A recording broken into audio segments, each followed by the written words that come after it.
Dulu, banyak yang tertawa mendengar hal ini. Masa iya sih, negara sekelas Indonesia bisa menjadi bagian dari rantai pasok global? Ojo lali disubrek yo.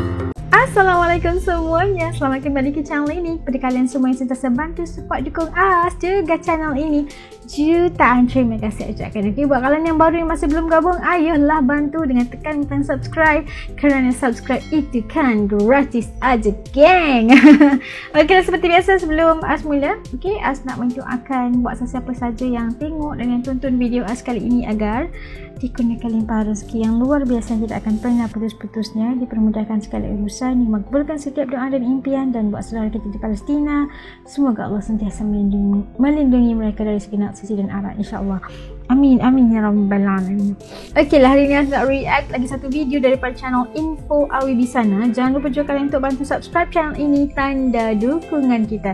Kali ni kita nak melihat, okey, mimpi Indonesia menjadi raja mobil listrik mulai terwujud katanya. Okey, kita ingin tahu apakah yang menyebabkan Indonesia bisa menjadi raja kepada mobil listrik. Yuk ikut As react. Yuk.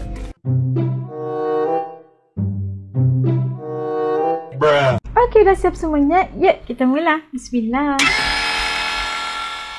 Hai semuanya, kali ini ada kabar yang menarik nih geng. Sekali lagi, program hilirisasi industri yang dicanangkan oleh Presiden Joko Widodo sejak 10 tahun yang lalu, tepatnya sejak pertama kali beliau menjabat 2014, akhirnya geng, kini Juli 2024 Indonesia sudah dapat melihat hasil dan mungkin tahun depan sudah mulai memetik buahnya.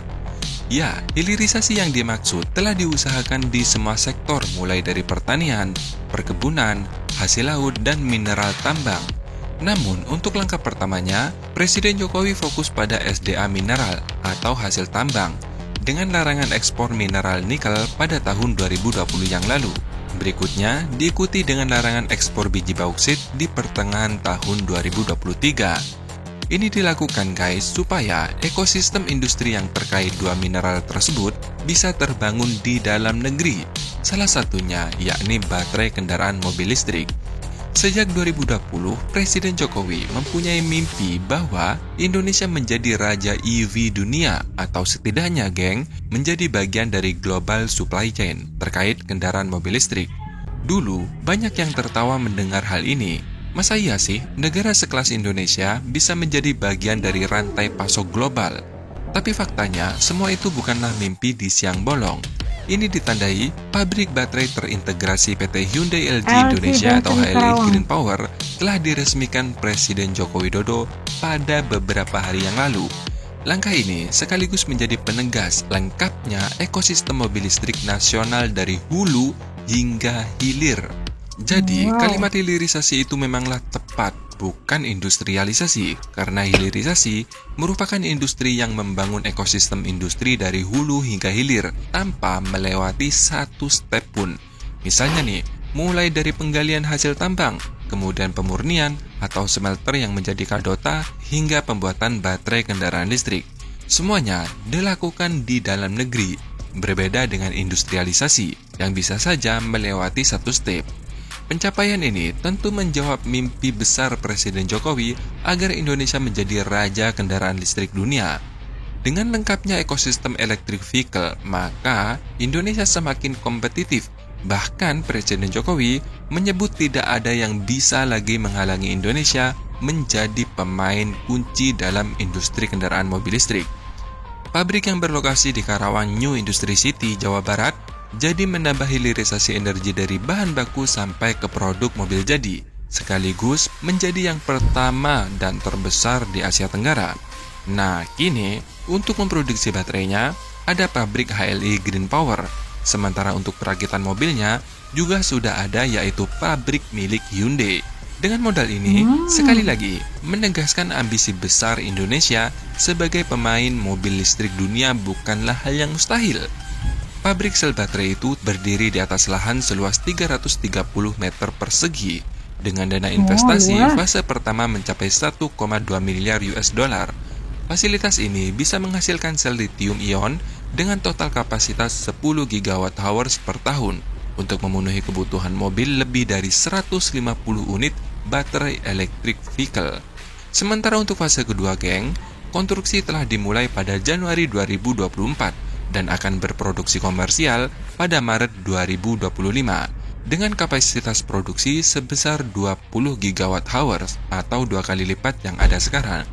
Nilai investasi yang ditanamkan untuk fase kedua yakni sebesar 2 miliar US dollar atau sekitar 32 triliun dan diperkirakan akan menyerap tenaga kerja hingga 2.800 tenaga kerja Indonesia. Nah, sebagai informasi, geng, pabrik baterai mobil ini tidak sepenuhnya milik LG atau milik asing, melainkan hasil konsorsium atau patungan dari perusahaan LG Energy Solution, Hyundai Group, dan holding milik Indonesia, yaitu IBC atau Indonesia Battery Corporation. Nah, sesuai kesepakatan, geng, IBC saat ini masih memegang saham minoritas hanya sekitar 5%.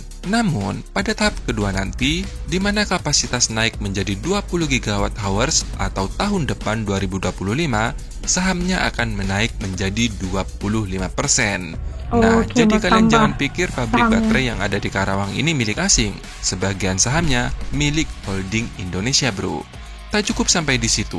April 2023, SPV Corporate Strategy and Business Development IBC, yaitu Aditya Saputra, dia menuturkan saat ini dirinya sedang proses negosiasi untuk mengincar kepemilikan saham menjadi 30 hingga 40%. Nah, artinya IBC telah mengincar saham yang lebih besar, geng, yang sebelumnya 25 menjadi 30 atau bahkan menjadi 40%.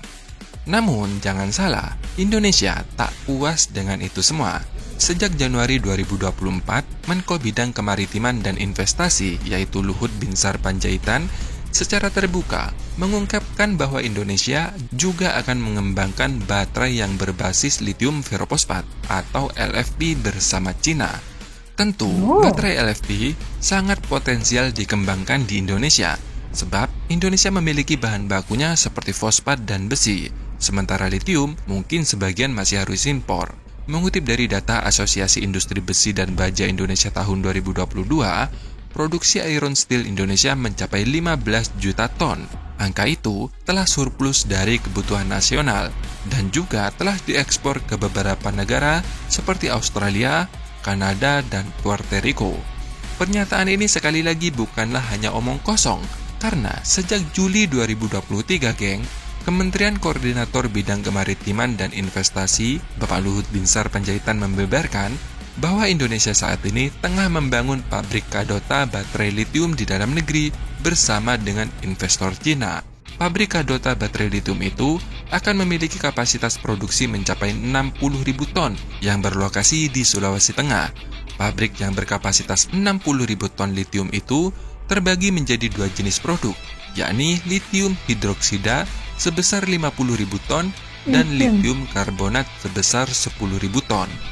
Lithium hidroksida sendiri bisa diproduksi dan digunakan untuk jenis baterai NMC, yaitu dengan campuran nikel, mangan, dan kobalt. Sedangkan lithium karbonat bisa digunakan untuk jenis baterai kendaraan listrik LFP atau lithium iron phosphate. Artinya, geng, dengan ini Indonesia telah menjawab tantangan perkembangan zaman bahwa Indonesia selain mengembangkan ekosistem baterai mobil listrik MNC yang berbahan baku nikel, Indonesia juga telah mempersiapkan baterai mobil listrik dengan harga yang lebih terjangkau, yaitu baterai LFP.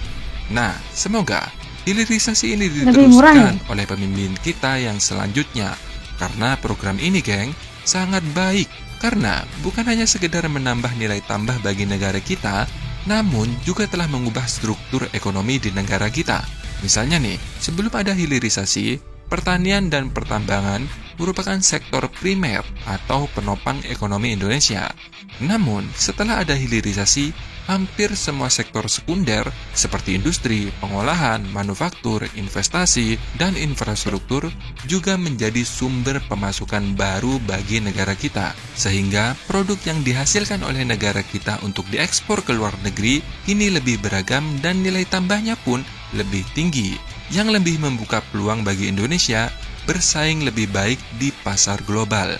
Dengan kata lain, Ekonomi Indonesia menjadi lebih beragam, tidak hanya bergantung pada sektor primer, tetapi juga sektor sekunder dan tersier.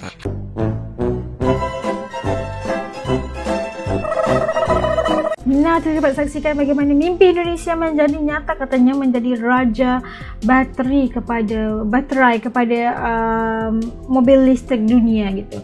Dan kita melihat bagaimana di bawah kepimpinan Presiden Pak Jokowi, pelbagai ide-ide yang kata orang gila gitu kan yang dibawakan oleh kepimpinan Pak Jokowi ke atas Indonesia telah melonjakkan nama Indonesia di mata dunia, apatah lagi di dalam sektor ekonomi khususnya.